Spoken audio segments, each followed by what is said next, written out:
welcome everybody. We're going to get this going right on time here. Thank you for attending today's session on identifying stigma in our health and research practices. My name is Neil Self. I'm the current chair of Positive Living BC, and I hope you all had a good lunch out there and are enjoying the weather here in Vancouver, for those of you that are not from here. It's not like this all the time. I'd just like to acknowledge before we start that we are on the traditional unceded territory, the Musqueam, Tsleil-Waututh, and the Squamish First Nation. I like to do that in the beginning of every session that I'm moderator of. I also would like to remind you, since we're just coming off lunch, to just turn your phones off. Make sure you do that.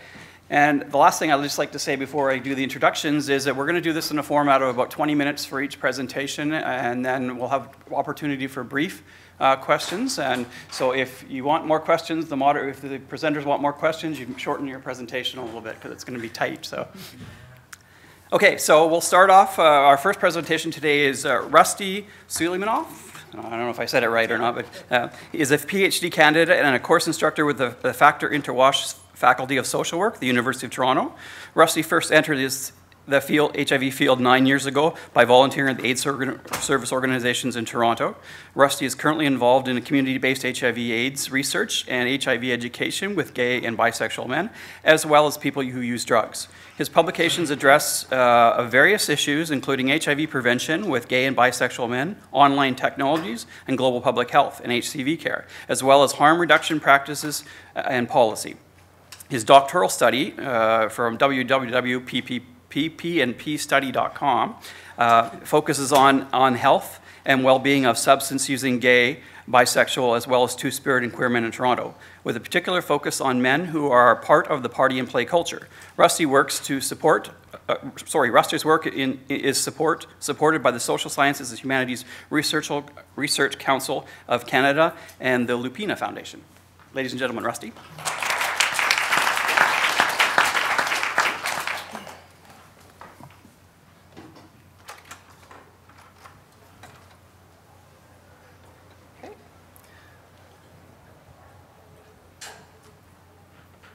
So it's changing there, but not here. Yeah. Is that different? Yeah. You probably should have a slide. Oh, maybe.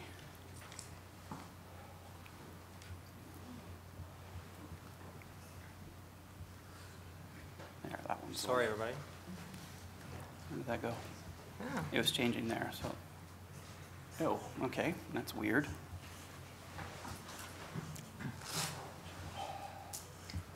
There, is that the one? Let's see, try that one.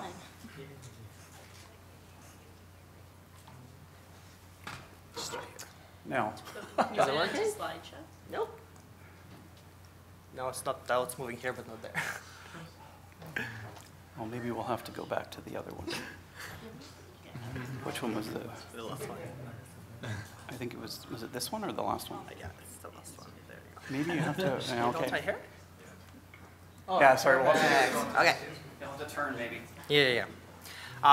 So thank you so much. I'm very excited to present this preliminary findings from the party and play study that's currently actually being conducted in Toronto. Before I start,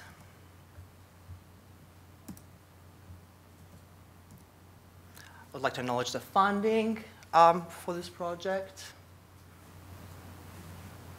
We saw it. It's not moving again. Now it's stuck. We just call AD services. Yeah, do we have a number for that? It's on the thing. Is it in slideshow now? Yeah. Rusty, is it in slideshow? I don't think so. Oh, maybe. There's a number there. I don't know if that's. Yeah, it's just All right, there. I think it's working now. Okay, perfect. Okay, thank you. Right, so, no, it's not working, sorry. Oh, there it is. It's not changing here again. Yeah, I think we need support, yeah. Yeah. What room number is this? 1700. Hi, we need AD services for 1700, please. In Harbor Center, thanks so much.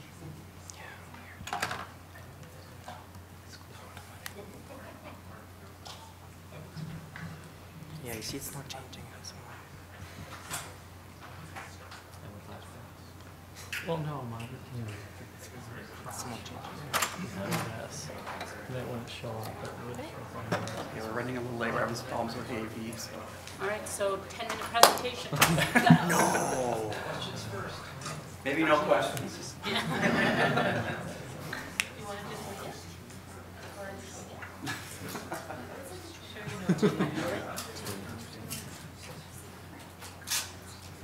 It's still not. I don't know why that. There's a couple of them up there, right? Yeah. And I can't figure out why there's one. Is that clicker attached? Maybe it's the clicker.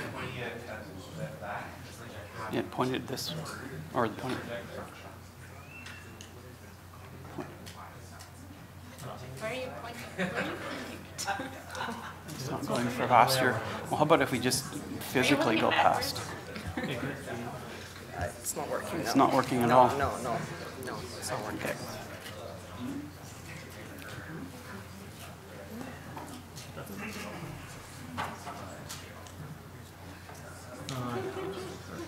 Maybe what I can do while we're waiting, I'm just going to read out the biographies of everybody that's here, so we can, when they do get here, it's not, Alright, we're so not advancing on it's us. changing there, but it's not changing on the screen.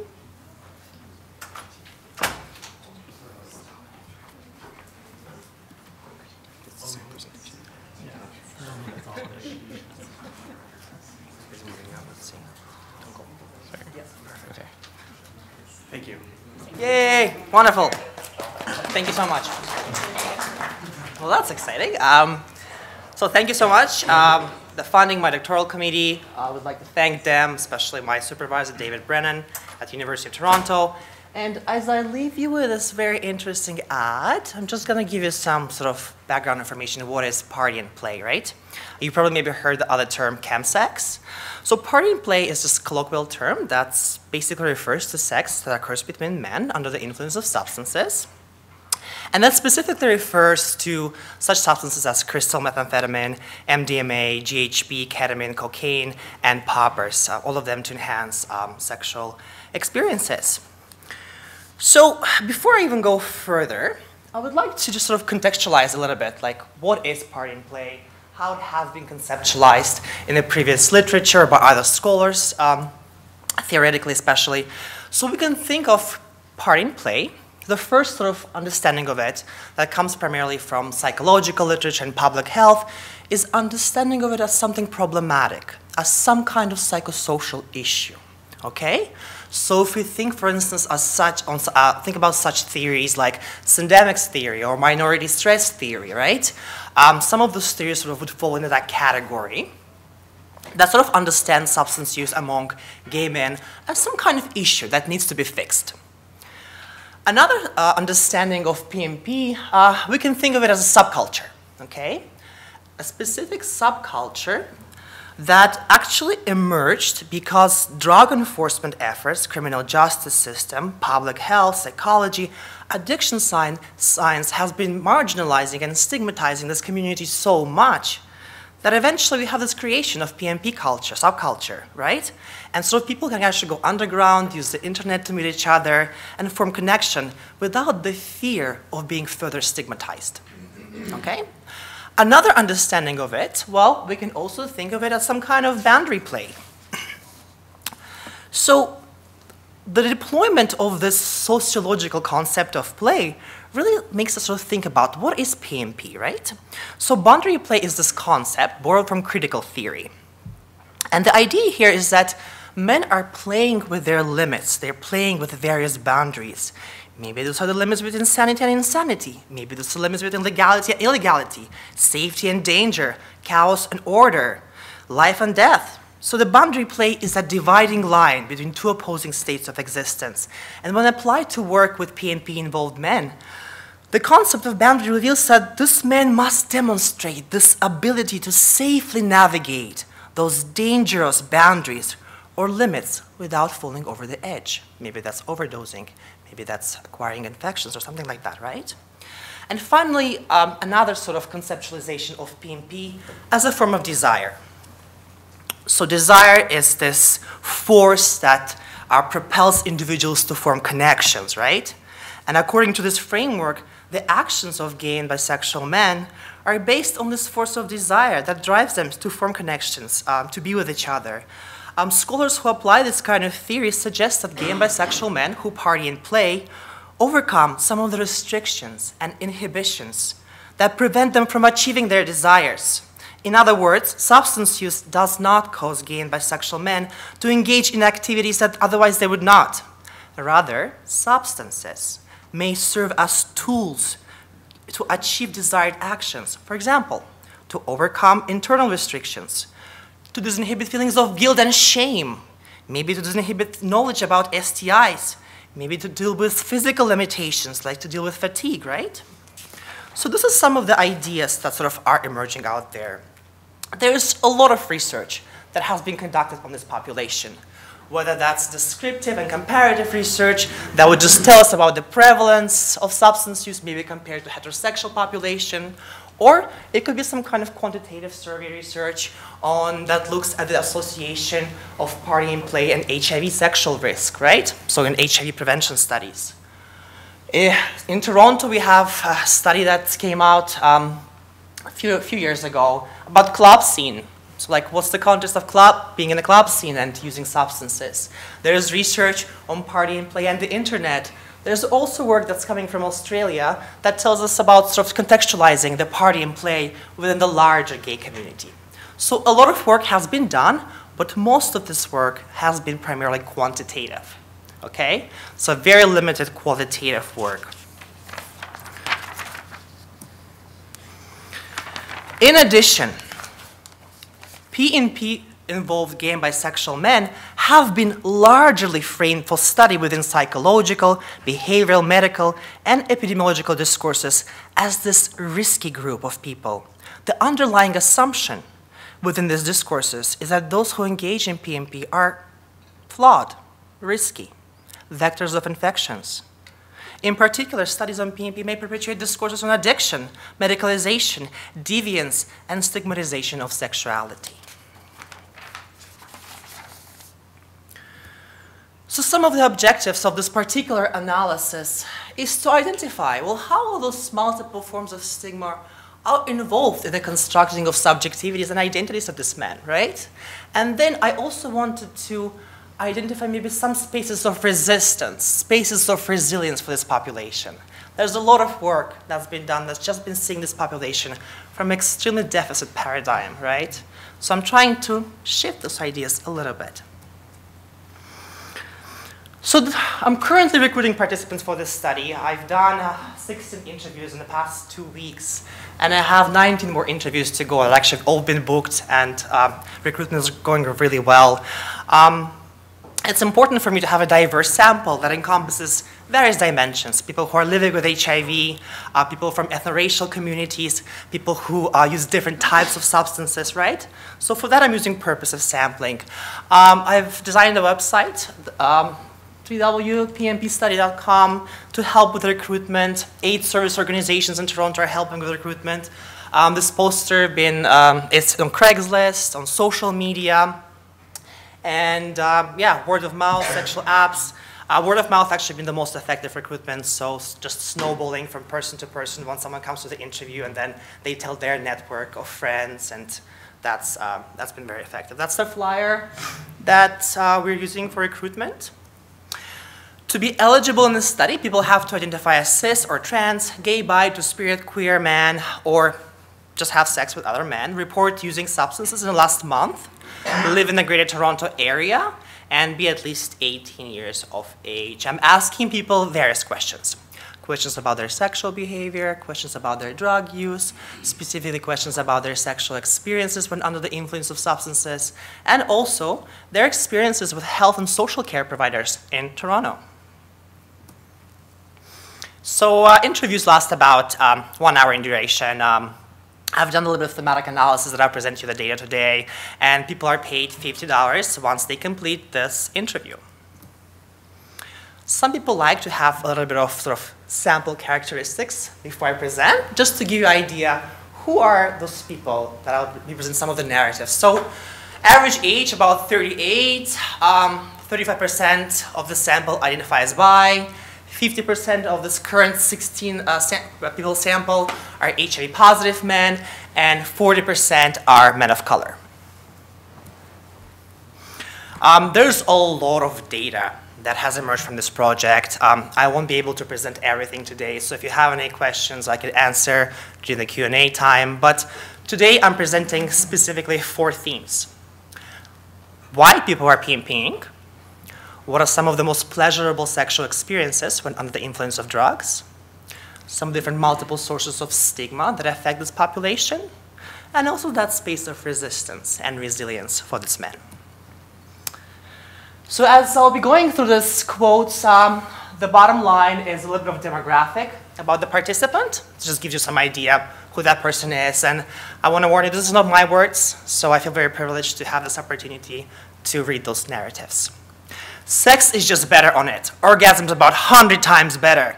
You get fucked for a long period of time. You enjoy sex. You don't get bored. You're always horny. It's good. That's basically it. I use it as an aphrodisiac. It can get me hard, and I can go like 10 times, 12 times in a night, constantly. Sober sex is boring. Now that I've tried crystal, it's boring without it. It doesn't make me orgasm as much. It's fun. It's extra enhancing in a positive way. It's almost very freeing too. The sense of having your inhibitions eliminated and a good connection with somebody. You just feel more aroused and just constantly horny. Just no inhibitions, and I'm very self-conscious, maybe even body image.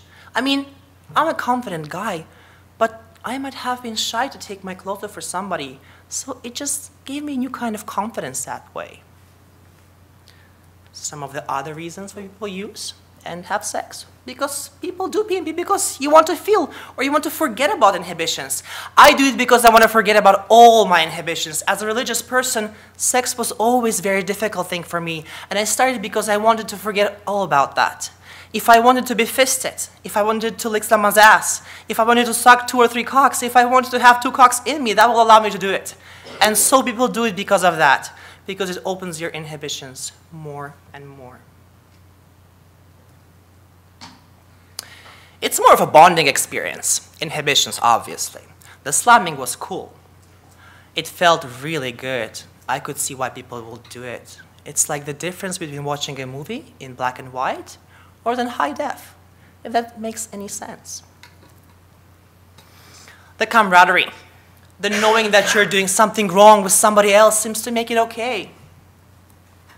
Marijuana relaxes me, cocaine stimulates me, to the point where the orgasm is heightened. They are mainly used for an escape from reality. I feel like when I have a sober orgasm, when I ejaculate, it feels like it lasts the normal time, but when I'm high, it feels longer and more intense. Longer and stronger orgasm, the intense euphoria. And those actually narratives about orgasm have been endorsed by many different participants. So that was all about like why people PNP, right? Now I want to move a little bit about the experiences. So like I've asked them, can you describe me some of those maybe most pleasurable sexual experiences that you had when under the influence? And people have been sharing a lot of information. I've learned more about sex and drugs in the past 2 weeks that I've learned through my whole life. It's been very eye-opening for me. When I was taking it, certainly, I felt I was more capable of doing more spectacular things sexually. One of the things I'm into, probably my main appetite, is fisting. One of the sex parties I went to while I was using crystal, there were about 6 of us. We all slammed at the time, all threw our legs up in the air and yelled, "Fuck me," at the same time. On a New Year's Eve a couple of years ago, I was invited to this man's home. They had a whole play area with a sling and all this stuff. They had the most interesting men that just kept coming, hour after hour. I felt I was in paradise. It was awesome. It was one of the few times when I was successful intravenously, because my veins are hard to find. It was like a fairy tale with the drugs. I tend to get into more kink-care taboo, and I'm usually more aggressive or top, so occasionally I get the urge to bottom, and things like GHB will allow you to do a lot more things. If you're tempted to take the fist, poppers and marijuana are not going to cut it. I was playing with a few guys. I've done a mixture of drugs, G, K, T, and whatever. We were quite from the pig side of spectrum. There was mutual fisting going on and stuff like that. I actually tried saline infusion in my scrotum and had 2 liters of saline in my scrotum in the end. I sat there with an IV in the whole thing. I actually did enjoy it. There was no way you're going to get an IV into my scrotum sober. So those were some of the experiences. Now, as I'm moving towards the experiences of stigma, those are really powerful quotes, and people have been very emotional, even like telling me those how they feel stigmatized. Like this particular quote from Latino man. There are a lot of people who judge and they don't understand it. They say, oh, this is disgusting. How you guys do that? Like no morals, no self-respect, no self-esteem. I think in our community, if I can be frank, it's like there's a lot of judgment. And in our community, they mean gay, queer community. It can be based on your race, your appearance, all these things. I think when people think of PNP, they associate it with a lower income bracket or not high moral standing, all different things. There's also legal aspect, because what if the police are called? That is also a source of stigma. When people are under cocaine, their personalities seem to shift back and forth. 1 minute, they're really happy, there's euphoria, and then you see the aggression, and then you don't feel safe in that aspect. And substances are obviously illegal, so if the police are involved, that's another issue. And being a racialized person, it's like you're getting yourself up in a tsunami. I think drugs or substances, they really do connect with you sexually, but then when you add your component of race, I think that's where it's a whole other level. We face stigma from both sides. Gay men face it from within the community, and they face it, well, and if they're honest with their doctors about PNP, they can even face it from the medical community as well. I also asked people like, what do you think other people who are not part of the gay queer community generally think about PNP? Straight normal couples, they just think you're a perv or you're, I don't know, just addicts. They wouldn't think it's wrong. They would think you're just an animal. You're just all about the sex and there's no interaction. People think negatively about Tina, methamphetamine, so crystal meth. They classify that as the dirtiest one, I think.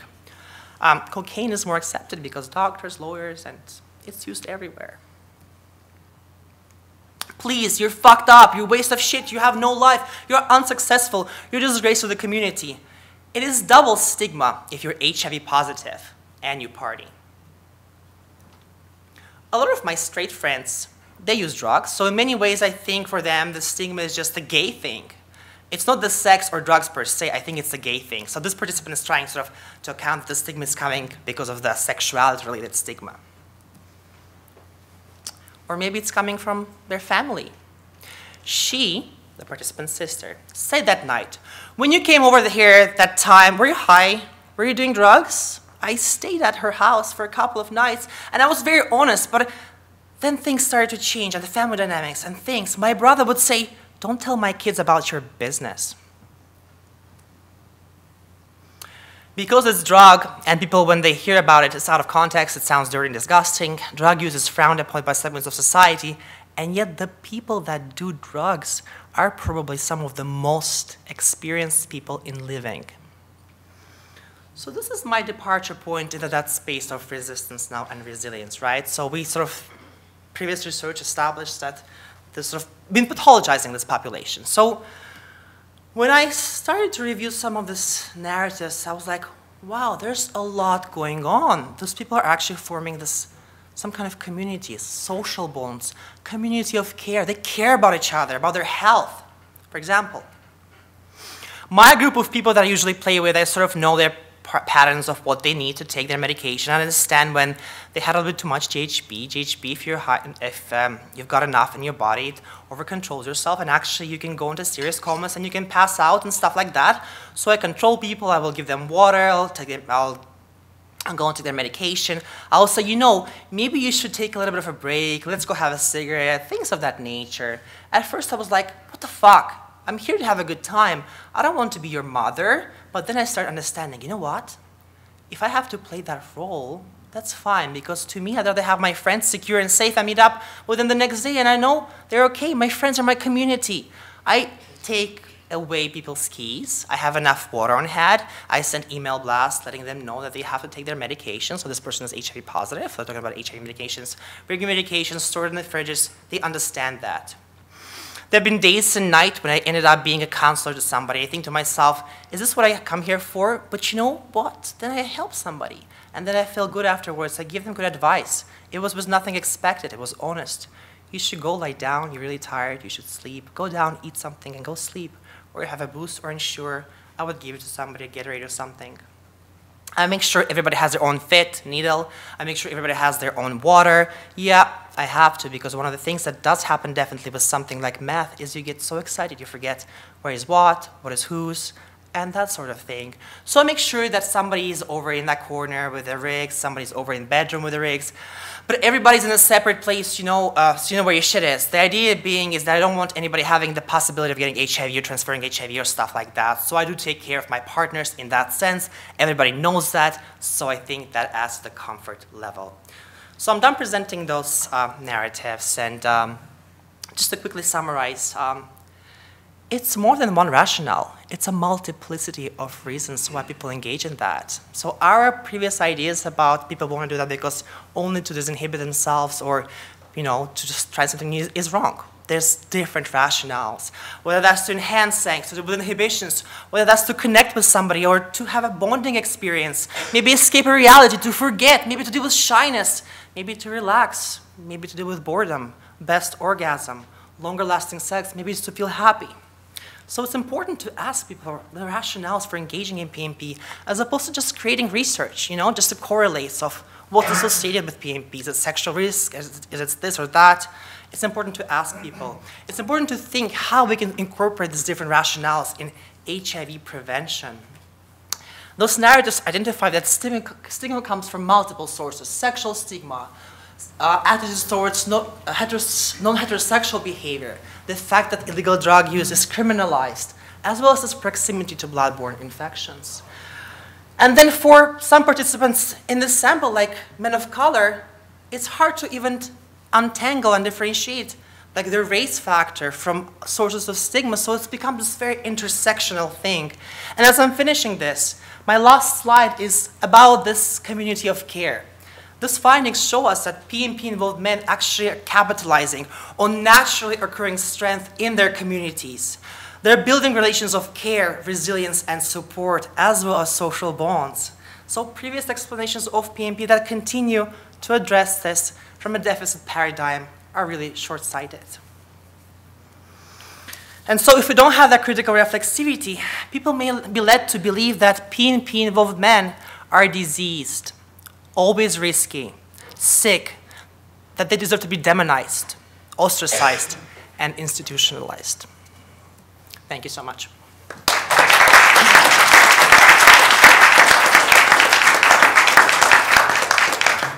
Thank you very much for that informative presentation. If we have time for a few quick questions, please come to the microphone. And oh, no. I'll just talk from here if that's okay. Yeah. It's fine me looking forward to Peter's question. We just want it on the recording. Right, yeah. So please come to the microphone. Hi, my name's Glenn. I'm visiting from Australia, and what we found in looking with our clients who are involved in the PNP scene is that they're often the group that really don't want to be researched, they don't want to be targeted, and they don't want to be found. So I was just wondering what kind of strategies and methods you've used to engage people for your study. Yeah, I don't know if it's something about Toronto or, I had no problems with recruitment. People have been very open about their experiences. That's actually exactly was my idea before I started this project. I was like, I'm going to have a lot of issues recruiting people. This is very personal experiences. People will not want to talk about this. I was wrong. People overshare. People want to be part of this study. There's been a lot of support from the community, PNP community in Toronto, the queer community in Toronto. That's been sort of very helpful in helping recruit these people. AIDS service organizations have been very helpful as well in recruiting these people. So yeah, it's been not what I expected for sure. Thank you. Hi, thank you so much. That was great. Thank just you. a really quick side question. Has anyone talked about changes in the quality of drugs? Say it again? Has anyone talked about changes in the quality of drugs? Yes, actually that did came up, so I warned you that there's more to this data that I have presented. Absolutely. In Toronto, they've been talking about, with the recent sort of bad quality of cocaine, for instance, how it's been very hard to find clean quality cocaine and how there's less and less testing kits available. And then the crack is also sort of a bad quality. And so people are using other substances that are maybe also cheaper, easier to get, like, yeah, and some of them are not very pure too, right? So it has like this effect on those people. And some people also actually talked to me about this whole police presence and how they've been sort of trying to clear the whole cocaine from Toronto. So people actually ended up, because of that criminal justice involvement, with worse quality drugs that are affecting their health. So that's one of the things that came up.